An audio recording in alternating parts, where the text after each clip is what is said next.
Hello, everyone. Welcome back. Thank you so much for joining me here on a fantastic Sunday afternoon here in Florida. It is absolutely gorgeous. And what's nice is because we're approaching summer, the trees are nice and green, as you can see behind me. And it just gives such a nice feel. You know, we're in Florida, so we don't really receive the change in the seasons like everyone like to see, just like they sometimes love to see the snow but never really experience it. So what they do, they go up north to try to experience it, then they come right back to Florida. That's one of the greatest benefits of living here, I must say. You know, being from the Caribbean, it's the closest thing I can ever come to nice heat, nice solitude, places that you can actually just go away and escape. It's just an absolutely amazing thing. We have the best of all worlds, I would say, anyway. So as you know, I love the outdoors. So every moment that I get, I try my best to just bask in nature, because a lot of times with all the heaviness that's going on with many of us as it is right now, there are times that you just simply have to step away and excuse yourself. All right. And don't worry about, just be non-apologetic about it. Just leave and get yourself together, because so often individuals are caught up into a world where they're just allowing everything around them to control the life that they live. They don't take any responsibility for some of the things that they're doing. And so I'm going to segue into today's topic, and that's just straight from the last comment that I made. And the topic for tonight is we're going to take a break from the book tonight. I know you guys have been inundated. Hi, Willie. Thanks for joining. I know you guys have been inundated with so many things that I spoke about from the book, but prayerfully you were able to take away some good tidbits, and you can take it back to your family, take it back to your children, and start to place some of those things in practice. So tonight what I'm speaking on is indecisiveness. I'm going to touch on a couple of things on indecisiveness, and you just see whether or not that's something that resonates with your spirit, if it's something that you see others doing around you, if it's something that you find yourself doing. A good example would be, do you ever find yourself trying to go get something to eat, and you're in the car with your family and you have everyone looking at each other wondering, you make the decision, what do you want? No, what do you want? What do you want? And you find that not everyone, but some people have an opportunity not to take control for themselves. And when you don't make decisions for yourselves, many things actually can happen. So generally what you do when you don't take the control for yourself, you're relinquishing control to others, right? You're allowing them to make decisions for you. You're allowing them to make choices in things that maybe you would not necessarily do. You're relinquishing control for yourself. So it's nice sometimes to be decisive, good, bad, or indifferent. If you don't want a particular food item, let's say, and your family is going out, well, then just say you don't want it, right? Because maybe that's not the opportune time for that. So what generally happens is, by doing so, you let them take control of your choices, actions, which you should be taking for yourself. And when that takes place, then oftentimes you step off in the silence and you wonder to yourself, did I make the right choice? Is that something that I really wanted, right? Now, another thing to keep in mind is, because they don't want to take responsibility for, you don't want them to take responsibility for your life and the results, right? As an individual, when you don't make the decision for yourself, you're basically saying, I'm not going to make the decision. Some people are very afraid if they make the decision, then they're going to be blamed for it later on. People are going to say to them, ridicule them and say, why did you do that? How come this? But remember, there are times when that is necessary, that you have to make the right choices for yourself, because you never want to give someone else the opportunity to make a decision for you.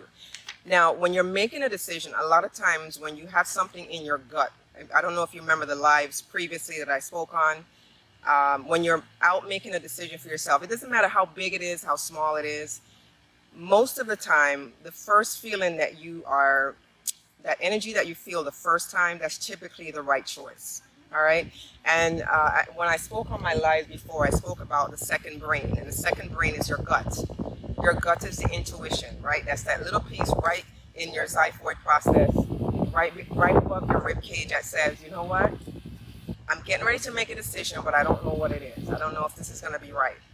Typically, if you pray about it and you just leave it alone, you will find this feeling that resonates in your soul, and chances are that's the right choice. But what people typically like to do is they question themselves, they second guess themselves, and they come back and say, you know, I don't know, maybe, and what if, and they go through all of these things when chances are they had the right response all along. So basically, indecisiveness, it lacks the ability for you to find,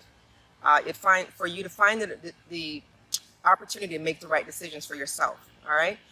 Asking others what they would do is what these people typically do. When you're a person that never takes responsibility for yourself or make decisions, you'll often run around and ask everyone else, what do you think about this? How does this make you feel? What decision would you make, right? Because you're afraid to make those choices on your own, and chances are the decision that someone else makes for you, they may not necessarily understand your entire scope of your situation. So now you're going to make a decision based on what someone else feels. Remember what I spoke about? A lot of people live their lives on emotions. And when you make decisions based on your emotions, you're going to go down the wrong path 9 times out of 10. All right? There's a lot of logic involved in certain things. And when you avoid those things and you're going on the I feel, I wonder if, and you're getting tied up with your emotions, then you're going to fall down the wrong path. All right? So another thing too is they're afraid of making their own choices because, as I mentioned earlier, it's gonna make you feel you're gonna have to basically hold accountability for the choices that you make. And so because it's such a big thing, you don't necessarily want to have that weight on your shoulder. So by asking someone else, and now what you can do is you can basically point the finger and say, you know, so and so told me to do this, or so and so mentioned I should do X, Y, Z, but so-and-so is not living your life. So why is it that you have to go and ask for approval, right? So that's something to definitely keep in mind. So it gives others control. As I mentioned, no one else can make the right choices but you. So here's some things I'm going to just leave you with, all right? Here are the results of what happens when you're being indecisive. Number one, it allows you to become prisoner to yourself. It limits your ability to be you. All right, so whatever constitutes the makeup of you, which is a lot of things, the values that you were brought up on, the great things your mom and dad taught you, the great things your sibling taught you, the memories that you had from the past, all of those things that make up who you are, now you are becoming prisoner to yourself because you're not taking all of those wonderful things that you have been taught from a baby on up, and you're placing them into practice. You're merely going on, again, emotions and not the situation for exactly what it is.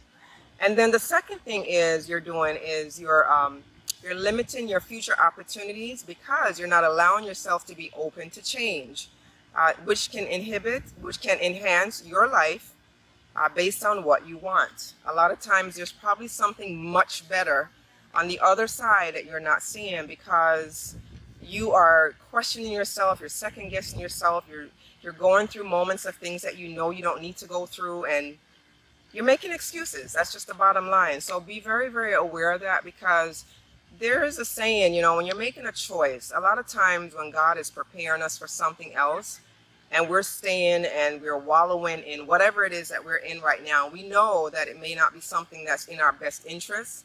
He is not going to relinquish and open the doors for us on the other side until we actually know how to make up our own minds and make those choices that's going to allow him room to do his work, all right, and do his will. And you know that God always knows the answers to everything that we're going through. And he's typically going to, he's never going to allow us to go down a road that he does not want to see us down. So he's always going to have our back every single time. And the last thought is it allows second guessing your thoughts and actions. So your thoughts and action, which may very well be the right ones, you now begin to second guess those thoughts and actions because you're feeling, oh my gosh, if I do this, so-and-so is going to say something, so-and-so is going to say that. But you know what I find, guys? A lot of times when we live our lives and we're trying to live it for other people, it never turns out to be the best for us. So we have to live based on our hearts and what our hearts are speaking, because we don't have just one brain up here. The second brain we have is right down here in our xiphoid process, which is right above the xiphoid process. If you look at me, I'm going to pull down. This is your xiphoid process right here. It's right above the rib cage, right between your breastplates. So a lot of times when you make that choice, that's where you typically will feel a little discomfort, or you'll feel a very calming feeling to say, you know what, I've just made the right choice, and I know that it's exactly what's best for me, and exactly the road that I should be going down. So I wanted to speak to you today just on that particular subject. That's what resonated in my spirit. And as I mentioned, I just took a little break from the book, Creating Strong Families. I spoke 4 weeks straight on many, many items from that book. And if you didn't get a chance to follow me, I would just encourage you to go back and take a look at any one of the topics that pleases you. You can always look at them because I title every single topic, and just find one that matches you. You don't necessarily have to watch all of them. Now, as I mentioned, I'll be moving from this platform here very shortly, and I will definitely give you some messages to find out whether or not you're interested in following me, because as I mentioned, I don't tag anyone in my lives. If they come on, they come on. They don't come on, that's fine too, because I know God is allowing my message to be delivered to those right individuals that are in need and is looking for continuous support, because I'm just being served as a conduit. This is not a mistake that this is day 505 or 506. I just broke the 500 mark for these lives. This is no mistake why I'm here speaking right now, but I take no credit for this. I'm allowing the Lord to work through me, because I know right now there's many people in this world that's in need of a lot of things. And if there's nothing else, it's a little bit of solitude, a little bit of silence, a little bit of inspiration, motivation, and just a little lift just to get them through the next hour of the day. Damon, thank you for joining. I see all your hearts, by the way. You're awesome. Thank you so much. So that's all I had for you, as if that wasn't enough. And I just pray that you are all being safe and you're utilizing all those principles that I spoke on as far as creating a strong family. But aside from that, as always, I will be back again tomorrow. I'm going to ask you to share this live with someone else if you feel that this was a topic that they've been struggling with. And, you know, don't try to tell them about it. A lot of times it's better coming from the person firsthand instead of you trying to explain it again, because sometimes you may miss something, right? So just share it with them. Place loves on here if you'd like. I recommend that more so than the thumbs up. And aside from that, I'll just be back again here just to speak with you guys on another fantastic message that I feel can add a couple of nuggets in your day. So guys, that's all I had for you. Thank you, Willie, for joining. Thank you, Damon, for joining. If you've all logged on later on and watched this live, I'm going to encourage you to type replay, but don't just type replay. I like to see your comments. You're not able to interact with me while I'm on the live, so it's best when I go back and read. I can see whether or not you're actually benefiting from the words that I'm speaking. All right, I love you guys dearly, and I'll see you back again here tomorrow. Have a fantastic rest of your Sunday. Ciao.